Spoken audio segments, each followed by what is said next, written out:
እሺ ተመልካቾቼ ቀደም ሲል በመግቢያችን ላይ እንዳስቃኘናችሁ ከካንሰር ጋር በተያያዘ አንድ በጎ አድራጎት ስራ ላይ የሚሰሩ አቶ ማቴዎስ ወንዱ የካንሰር አሶሲዬሽን ማዕከል መስራች አቶ ወንዱ ቢሮ ነው የምንገኘው። እሳቸውም እንግዲህ ከዚህ ከካንሰር ጋር የተያያዙና እንደዚህ ስለበጎ ስራቸው አንዳንድ ነገሮች ያነሱልናል።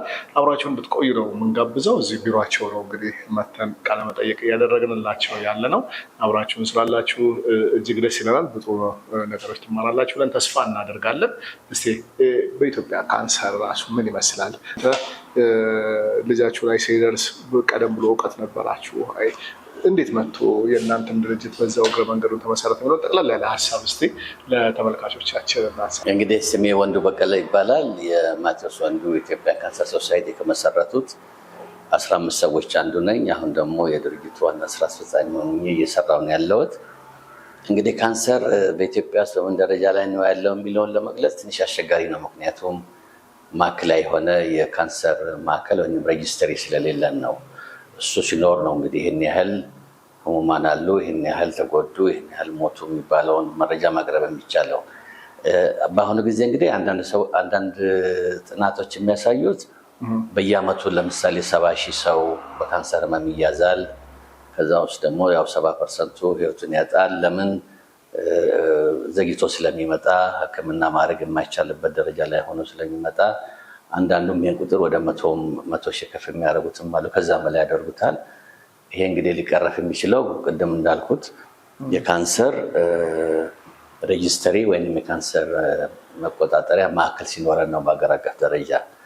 እኛ እንዴት እንደገባን እንግዲህ እኔና ወይዘሮ አምሳለ 2 ልጆች ስለነበረን አንድ ወንድ አንድ ሴት፣ ስለ 3ኛ ልጅ ማሰብ ካቆምን ከ10 ዓመት በኋላ ነው ቤተሰብ ጓደኛ ልክ እንደተላከ ሰው ለምን ልጅ አትወልዱም ብለውን ነው መጨረሻ ላይ እንግዲህ የ3ኛውና አሁን ለድርጅታችን መመስረት ምክንያት የሆነው ማቴዎስ በእኛ ህይወት የመጣውና እንግዲህ ሴቷ ልጅ ከተወለደች ከ10 ዓመት በኋላ ነው ማቲ የመጣው። አሁን ቦሌ ሚካኤል የሚገኘው መኖሪያ ቤታችን አዲስ ቤት ገብተን አዲስ ብቻ ሳይሆን እቃዎች ሁሉ አዲስ ሆነው ማቲ የተወለደለታ ነው ወደዚህ መኖሪያ ቤት የገባ ነው። እንግዲህ 2 ዓመት ነው በሰላም ይኖር ነው። ጤነኛ ነበረ፣ ጥሩ እድገት ነበረው። በኋላ ላይ ግን ሲነጫነጭ ለምርመራ ህክምና ቅዱስ ገብርኤል ሆስፒታል ይዘነው ስንሄድ ነው እዛ እንግዲህ ዶክተር በላቸው አሁን በህይወት ያለው አይመስለኝም፣ እሳቸው አይተው ገና ሲያዩት ነው ይሄ ልጅ አልለጣባችሁም ያሉ። ምንድነው ስንላቸው በኋላ ቀስ ብለው የካንሰር ሊሆን ይችላል፣ እዚህ ምንም አታረጉም፣ ቀጥታ ጥቁር አንበሳ ይዛችሁ ሂደዋል። እንግዲህ እዛ ይዘን ሄደን ነው ካንሰር ነው ሲባል ትንሽ ነው እውቀታችን፣ ብዙም ግንዛቤ አልነበረንም። በተለይ ባለቤቴ በጣም ነበረ የተቸገረችው። እኛም ለምን እግዚአብሔር እንደዚህ እኛ ምን አድርገን ነው ለምን መጣ ብለን ስንጨነቅ ቆየን። እንግዲህ የእንግዳ ካዥዋልቲ ዋርድ የሚባላል ድንገተኛ ክፍል፣ እዛ ወደ 10 ቀን ቆየን። ከዛ በኋላ 7ኛ ፎቅ ላይ ቦታ ሲገኝ እዛ ነው እንግዲህ ማቲ ሲታከም ቆይቶ 2 ዓመት። እንዳጋጣሚ ሆኖ የኔ ታላቅ ወንድም ውጭ ሀገር የኢትዮጵያ አየር መንገድ ኃላፊ ስለነበረ በደቡብ ምስራቅ እስያ ዛሬ የተጠየቀው መድኃኒት ነገ ስለሚመጣ ሁልጊዜ መድኃኒት ከእጃችን አይጠፋም ነበር። እሱም እንግዲህ ህክምናውን ጨርሶ ህክምናውን ያቆማል እየተባለ ባለበት ጊዜ ነው እንግዲህ ማቲ ዛሬ መድኃኒት ይወስዳል ከተባለ 3-4 ሰዎች ነው ከሱ በተረፈው ለመታከም የሚጠብቁት። እና ትዝ ይለኛል ለካስ እንደ ማቲ ከታከመ ሰው ይድናል ተብሎ ሲጠበቅ ነው ህመሙ አገረሸበት። ከዛ ህክምናው እዚህ ስለማይሰጥ አሜሪካን ሀገር ናሽናል ካንሰር ኢንስቲትዩት የሚባል ዋሽንግተን አካባቢ ያለ ድርጅት ለማቲ የመቅኒ ነቀላ ተከላ አደረግለታል፣ ወይም ቦን ማሮ ትራንስፕላንት የሚባለው ለማድረግ ባለቤቴ ትልቁ ልጄና ማቲ ሆነው ወደ አሜሪካ ሊሄዱ ሲሉ ነው እንግዲህ እዚህ ጥቁር አንበሳ የዛሬ 20 ዓመት ያረፈው። በዛ ምክንያት ነው እንግዲህ ይህን ድርጅት አቋቁመን አሁን በካንሰር ላይ እና ተላላፊ ያልሆኑ ህመሞች ላይ እነሱን ህመሞችን አምጪ ምክንያቶች ላይ በስፋት እየሰራን እንገኛለን። በጣም አስገራሚ ታሪክ ነው ሂደቱም። ያው እንግዲህ ማቲ በእንክብካቤ እድለኛ ነበረ ማለት ይቻላል። መድኃኒቶችም በጊዜ ያገኝ ነበረ። የእናንተ ይህን ድርጅት የመመስረት እንግዲህ ከሱ በኋላ ብዙ ሰዎች በዚህ ጉዳይ እንደሚቸገሩ እንዳወቃችሁ ሰምቻለሁ። ከዛ በኋላ እንግዲህ ለሱ ማስታወሻም እንዲሆን ሌሎችም ደግሞ በዚህ ላይ ግንዛቤ እንዲያገኙና ሌሎችንም መርዳት አለብን ብላችሁ ነው ሜን ድርጅት የመሰረታችሁት። ከመሰረታችሁትስ በኋላ አሁን ያለበት ምንድን ነው የምትሰሩት? ምንድን ነው ቻሌንጁ? አሁን ያለው እውቀት ምን ይመስላል? ጥሩ ጊዜ ነው ይባላል። እናንተ ከመሰረታችሁት ስትመሰሩት የነበረው ጊዜና አሁን እውቀቱ ጥሩ ነው ይባላል ወይስ ሕክምናው ጥሩ ነው ይባላል ወይስ እያደገን የመጣው እየተሻሻለን የመጣው ወይስ ምን ችግር አለው ሊባል ይችላል? እንግዲህ እውነቱን ለመናገር 20 ዓመት ውስጥ በጣም ብዙ ልዩነት አለ። ብዙ ጥረት ተደርገዋል። በተለይ በጤና ሚኒስቴር በኩል እና በክልል ጤና ቢሮዎች በኩል እና እየተደረገ ያለው ነገር ቀላል አይደለም። ለምሳሌ የካንሰር ማዕከሎች በሐዋሳ፣ ጎንደር፣ ጅማ፣ ሐዋሳና ኦሮሚያ መቀሌም ጨምሮ የትልቅ የካንሰር ማዕከሎች ተቋቁመዋል። የጨረር መሳሪያ ሬዲዮ ቴራፒ 6 ተገዝተዋል።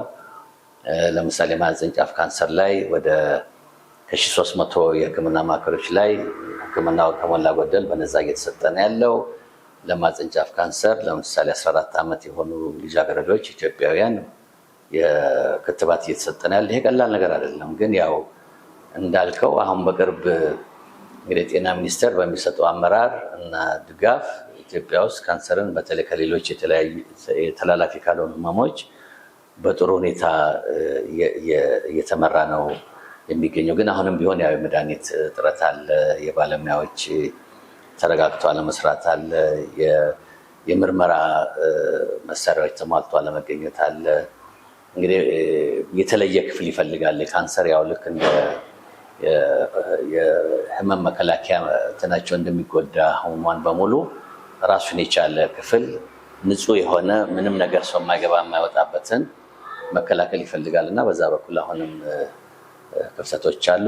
አንድ አሁን ዶክተር አይናለም የካንሰር ስፔሻሊስት ነው፣ ነፍሱን ይማርና ከ2-3 ዓመት በፊት ነው ከዚህ ዓለም የተለየው እና እሱ የጻፈው መጽሐፍ እኛ ጋር አለች እና የእኛ በጎ ፈቃድ ሰራተኞች ወይም ቮለንተርስ እንዲሸጡ እና ለህሙማኑም ገንዘብ እንዲያሰባስቡ ልከናቸው አሁንም ህብረተሰቡ ሲያይ የካንሰር መጽሐፍ ግዙን ብለው ሲጠይቋቸው አረረረኛ ይህንን ገንዘቡን እንሰጣለን መጽሐፍ እንዲዘጥፋ ነው የሚሉት እና ይሄ የሚያሳየው አሁንም ቢሆን የግንዛቤ እጥረት አለ። በዚህ ላይ እንግዲህ እኔ የመሪዎቻችንንም ጭምር ነው ሞቅሰው አንዳንድ ጊዜ ይሄ ካንሰር ነው ይሄ ምንትሴ ነው ሲባል እኛ ብዙ ጊዜ እኛና ጤና ሚኒስቴር ለፍተን የሰራነውን ያመቻቸነውን መንገድ ነው የሚያበላሹብን እና ይሄ የማይድን ህመም ተደርጎ ወይንም ደግሞ መላ የሌለው ህመም ተደርጎ እንዲቆጠር ህብረተሰቡ ላይ ተጨማሪ ጫና ነው የሚያመጣው እና ግን ተላላፊ ካልሆኑ ህመሞች ካንሰር አስቀድሞ መከላከል ይቻላል። በቶሎ ከተገኘ የመዳን ዕድሉ በጣም ከፍተኛ ነው።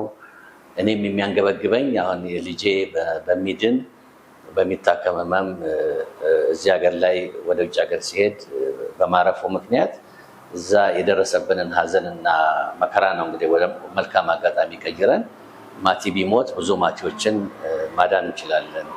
እኛም ደግሞ ህይወታችን ከዚህ ምድር ላይ ሲያበቃ ማቲንም እናገኘዋለን ብለን ተስፋ አድርገን አሁን እሱ ፉካ ላይ ብታየው ቦሌ ሚካኤል ላይ ከመወዳችሁ ውድ ቤተሰቦቼ በተሻለ በፈጣሪ እጅ ስለሆንኩ እስከምንገናኝ ለእኔ ያታስቡ ነው የሚለው እና መኖሪያ ቤታችን ብትመጣ የኔና ባለቤቴ መኝታ ክፍላችን ውስጥ የእሱ አልጋው አለ፣ ብስክሌቱ አለ፣ ኳሱ አለ፣ አሻንጉሊቶቹ አሉ እና ሁልጊዜ እናስበዋለን፣ እንወደዋለን። ግን ምንም ማድረግ መቻል ሲያቅተን ነው እንግዲህ ይህንን ልጅ ለፈጠረው ለፈቀደው ፈጣሪ አምላክ ሰጥተን ለምን በሱ ስም ድርጅት አቋቁመን ካንሰርን በመከላከል ላይ አንሰራም ብለን ነው እንግዲህ ያኔ ስናቋቁመው በመኖሪያ ቤቴ ነበር ያቋቋምነው።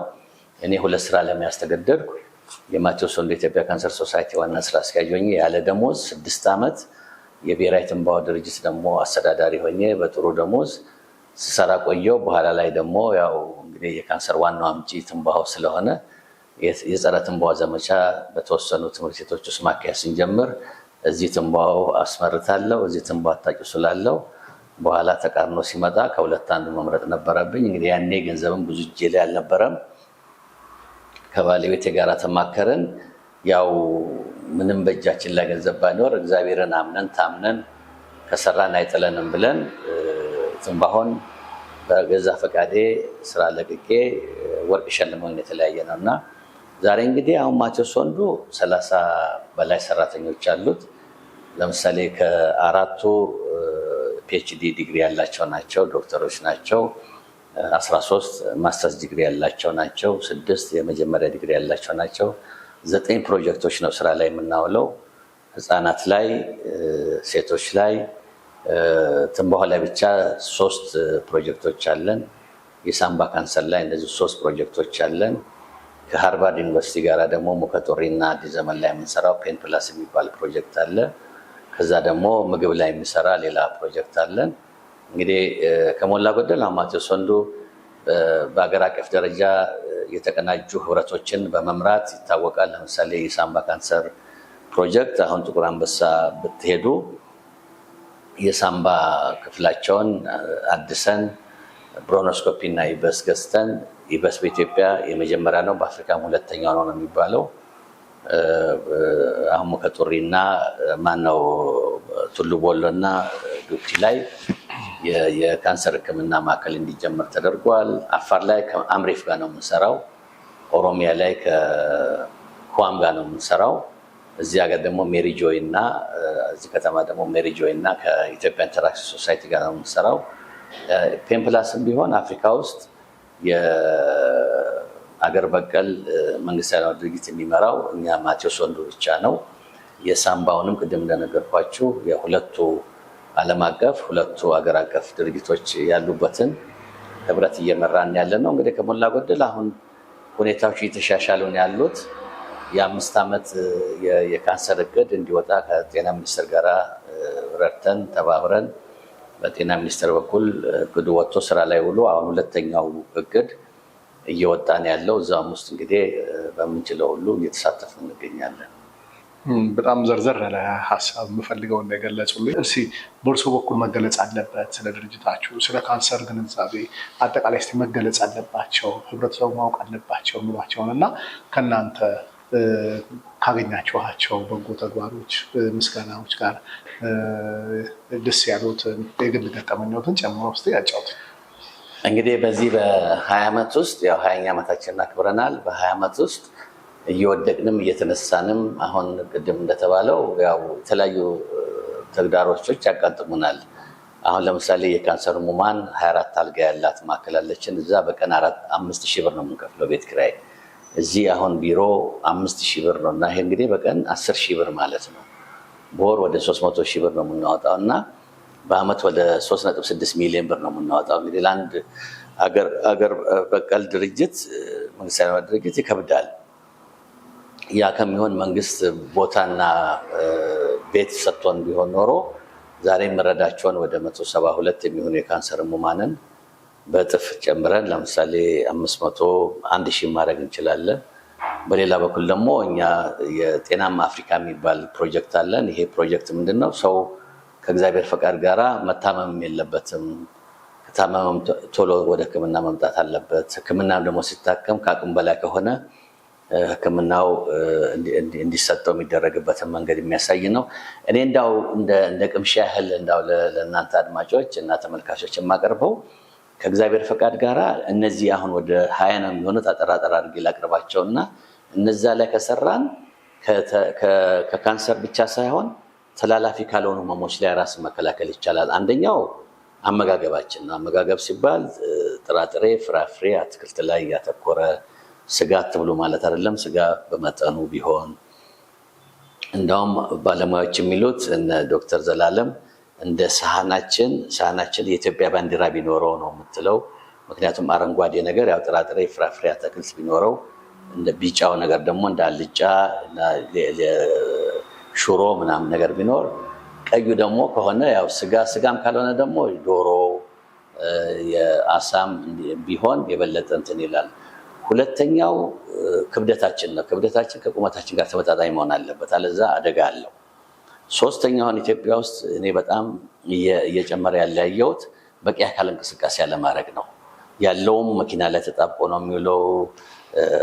ኤሌቬተር ይወጣል፣ ሊፍት ላይ ይወጣል፣ ቁጭ ብለን ነው የምንውለው፣ ማታም ቴሌቪዥን ላይ ተጥደን ነው የምንውለው እና ሰውነታችን የሚፈልገውን ያህል እንቅስቃሴ አያደርግም። ሌላው ትንባሆ ነው። ትንባሆ አለማጨስ ብቻ ሳይሆን ለትንባሆ መጋለጥ ራሱ ያንን ያህል ነው። ሌላው አልኮሆል ነው። አልኮሆል በምንም አይነት መጠን ለጤና ጠንቅ ነው። አሁን እንግዲህ ተከሽኖ ምንትሴ እየተባለ ህብረተሰቡን ማደናገር አለ። ያ በፍጹም የሚታሰብ ነገር አይደለም። ሌላው በጣም ማሰብ ያለብን ጫት ነው። ጫት እኔም ስቅም ነበረ ድሮ፣ በጣም ነው ማዝነው። አሁን በፍጹም በቃ ከጠበቁት በላይ ነው እየተስፋፋ ያለው። ያ ለህመም ለሱስነቱም በጣም አጋላጭ ነው የሚሆነው እና እሱን ማቆም ያስፈልጋል።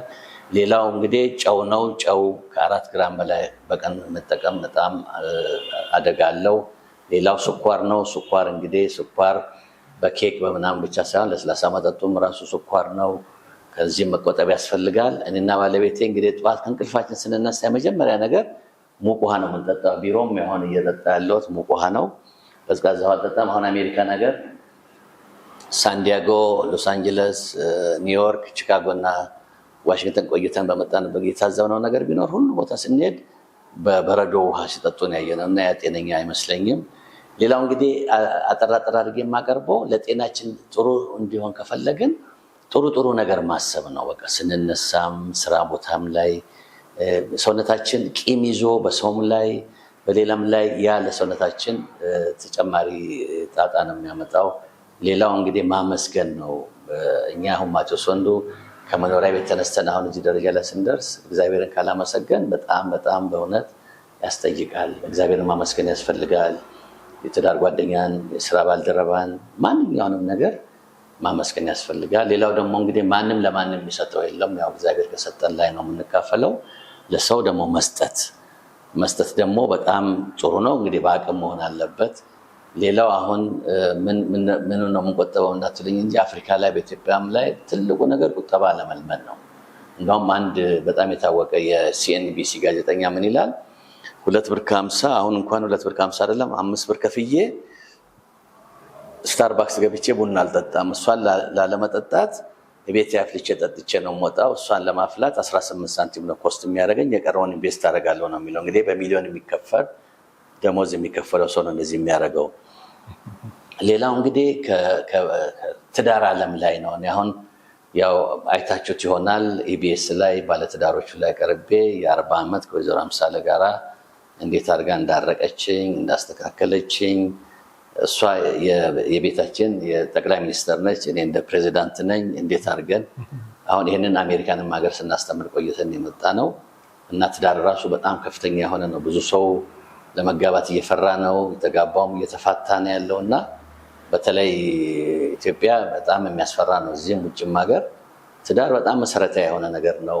ትዳር የምርጫ ጉዳይ አይደለም እና ትዳር ላይ ያለው ነገር። ሌላው ደግሞ ለራስ በቂ ትኩረት አለ። በተለይ ሴቶች እኔ ደጋግሜ የምናገረው አደራ የምለው ለልጆቻችሁ፣ ለባሎቻችሁ፣ ለቤታችሁ እያላችሁ ራሳችሁን ትረሳላችሁ እና በኋላ ላይ ወንዶች ያው ትንሽ አስቸጋሪዎች ነን እኛ። በኋላ ሚስትነታችሁ ቀርቶ ወደ እህትነት ነው የምትቀየሩት እና ሚስት ደግሞ እህት ከሆነች አደጋ አለው እና በተቻለ መጠን ሚስት ነች። ሚስት የምትሆነው ደግሞ ባልን በጥሩ ሁኔታ። አሁን ስቲቭ ሃርቬ የሚባል በጣም ግሩም ኮሜዲያን አለ አሜሪካን ሀገር እና አሁን በቅርቡ ያለውን ነገር እንዳው እዚህ በጠቅስ በጣም አግባብነት አለው። ምክንያቱም በትዳር ዓለም ይላል 50-50 የሚባል ነገር የለም። አይቶት ነው እሱ እንደኔ ማለት ነው 85-15 ነው መሆን ያለበት። ምክንያቱም ሴቶች ቤት ውስጥ እነሱ ናቸው መከራውን የሚያዩት። ያስቤዛው አለ፣ የልጆቹ አለ፣ የምግቡ አለ፣ ማስተናጋዱ መንትኑ ሁሉ ነገር አለ እና ሴቶች እኛ ትንሽ ችግር ያለበት ይመስለኛል እና ሴቶች ለራሳቸው በቂ ትኩረት መስጠት አለባቸው። እነዚህ ነገሮች ላይ ከሰራን አሁን መጽሔቱ ጀርባ ላይ ምናልባት ሌላ ጊዜ በደንብ አስረዳቸዋለሁ። እኛ ያገኘነውን እንበላና እመቤቴ ያለች ጌታ ያለን እንላለን፣ አላህ አለን እንላለን። ይህ በፍጹም የሚሆን ነገር አይደለም እና እኔ አሁን ለምሳሌ እዚህ እንግዲህ ዛሬ የራሴን እንትን ብነግራችሁ እችን ነች ምሳሌ። ምክንያቱም ክብደቴ በጣም ስለጨመረ አቶ ወንዱን እየቀጣሁት ነው ያለሁት። ክብደቴ እስከምትስተካከል ድረስ በቀን ጠዋት የሆነች ቁርስ እበላለሁ፣ ማታ ወደ 11 ሰዓት ላይ እራቴን እበላለሁ። እንደዚህ እያደረግን የሆነ የሚከፈል መስዋዕትነት አለ። ጤናችንን በጣም መጠንቀቅ መቻል አለብን። አሁን ከአሜሪካን ሀገር ከኒውዮርክ የመጡ ከማውንት ሳናይ ጋር የመጡ ሰዎች ኤአይ እዚህ አንደኛው የሳምባ ካንሰር ፕሮጀክት ላይ ስራ ላይ ስናውል አዲሱ ኤአይ ዲዛይን የሆነው ፕሮጀክት ስራ ላይ ሲውል እኔን ነበርኩ ራሴን ለምርመራ ያዘጋጀሁት እና እንግዲህ አንድ ሽማግሌ ሰው ከአሁን በፊት 17 ዓመት ሲጋራ ያጨሰ ሲጋራ ማጨስ ካቆመ ከ20 ዓመት በኋላ ምን ይመስላል ተብሎ ምርመራ ቀርቤ በሲቲ ስካን ሲታይ እግዚአብሔር ይመስገን ፈርቼ ነበረ። ግን ያው ሳምባዬም በጥሩ ሁኔታ ነው ያለው፣ ልቤም በጥሩ ሁኔታ ነው ያለው እና እግዚአብሔር እኛ እንድንታመም አድርጎ ፈጥሯል የሚለው ነገር እኔ በፍጹም አላምንም። እኔ ሽማግሌው በጥሩ ሁኔታ ላይ ከተገኘው ማንም ሰው ጤነኛ መሆን ይችላል። ስለዚህ የፈለግነውን እየበላን እንደፈለግነው እየሆን እግዚአብሔርን ማማረር ተገቢ አይሆንም እና ህብረተሰቡ እነዚህ ተላላፊ ያልሆኑ ህመሞች አሁን የጠቀስኳቸው ቅድም የካንሰርም፣ የልብም፣ የኩላሊትም፣ የደም ብዛትም የሳምባም አምጪ ምክንያቶች ስለሆኑ ራሳቸውን ከነዚህ ህመሞች መጠበቅ በጣም ነው። ህመሞቹን አስቀድሞ መከላከል ይቻላል። አክሞ ለማዳን በጣም ውድ ነው። ህክምናቸው ውድ ነው። ለማዳንም ደግሞ ያለው ተስፋ በጣም አነስተኛ ነው። ስለዚህ ለረጅም ጊዜ በህክምና ላይ ቆይቶ የራሳችንን ህይወት በጣም አስቸጋሪ ነው የሚያደርገው እና እንግዲህ እኔ እግዚአብሔር በሰጠኝ በፈቀደልኝ መጠን ራሴን ጤነኛና ደስተኛ ሆኜ እየኖርኩ ነው ያለሁትና ለእናንተም ይህንን ነው የማስተምረው። ትችላላችሁ፣ ሞክሩት። ተጨማሪ ማብራሪያ ከፈለጋችሁ በማቴዎስ ወንዱ የኢትዮጵያ ካንሰር ሶሳይቲ ድረገጽ ወይም ዌብሳይት ላይ ገብታችሁ ጥያቄን አስተያየትን መስጠት ትችላላችሁ። አመሰግናለሁ። እናመሰግናለን። እኛም እንግዲህ አቶ ወንዱ የማቴዎስ ወንዱ የካንሰር አሶሲዬሽን በላይ ጠባቂ ወይም ደግሞ የቦርድ ሊቀመንበር ልንላቸው እንችላለን። በጣም ከህይወታቸው ተነስተው ስለ ጤናችን እንዴት ማስተካከል እንዳለብን፣ በሽታዎችን እንዴት መከላከል እንዳለብን እና ጤናማ ኑሮ እንዴት መኖር እንዳለብን በጣም ደስ በሚል አስተማሪ በሆነ ለዛ ባለው አነጋገር አስተምረውናል። እጅግ አድርገን እናመሰግናለን። ከካንሰር ህክምና ጋር ህመሙ ምን ይመስላል የሚሰሩትን ስራ ደግሞ በጥልቀት ደግሞ በሰዓት ስለሌለን በሌላ ፕሮግራም ቀጠሮ ይዘን ሰፋ ያለ ፕሮግራም እንሰራላቸዋለን። በሃንቴድ ስቱዲዮ ስም እንደዚሁም ደግሞ ለፋና ቴሌቪዥን የማራኪ ጤና ተመልካቾች ለሰጡን ማብራሪያ እጅግ አድርጌ አመሰግናለሁ። እኔም አመሰግናለሁ።